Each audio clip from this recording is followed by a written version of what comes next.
माझ्या सुद्धा श्री संत गुरुवारी वासुदेव महाराजांची आणि माझ्या श्री गुरूंची कृपा झाली म्हणून मी आज इथं बोलण्याचा धाडस केलेला आहे.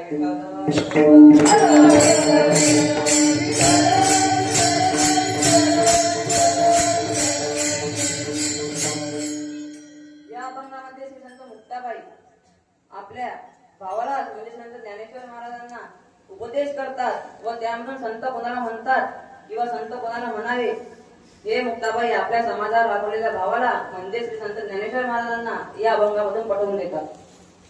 ज्या वेळेला ज्ञानेश्वर महाराजांच्या वडिलांनी म्हणजे विठ्ठलपंतांनी संन्यास आश्रमातून पुन्हा गृहस्थाश्रम स्वीकारला त्यानंतर गुरूंच्या आज्ञेने म्हणजे श्रीपाद स्वामींच्या आज्ञेने त्यांनी पुन्हा संसार सुरू केला व त्यामधून त्यांना साक्षात देवाचे अवतार असणारे 4 मुलं आई रुक्मिणी वगैरे जन्माला आली. ती 4 मुलं सामान्य मुलं नव्हती महाराज, तर ती कोण होती?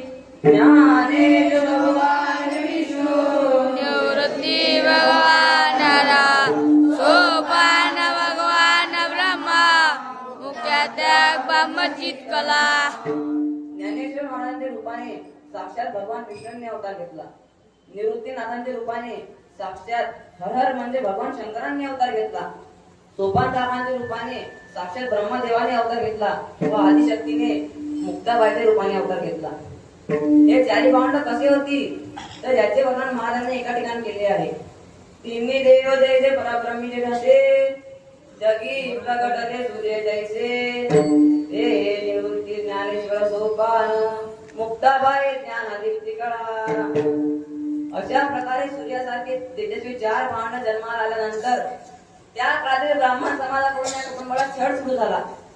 एवढा छळ सुरू केला की संन्यासाची मुलं म्हणून त्याचे तोंड जरी बघितले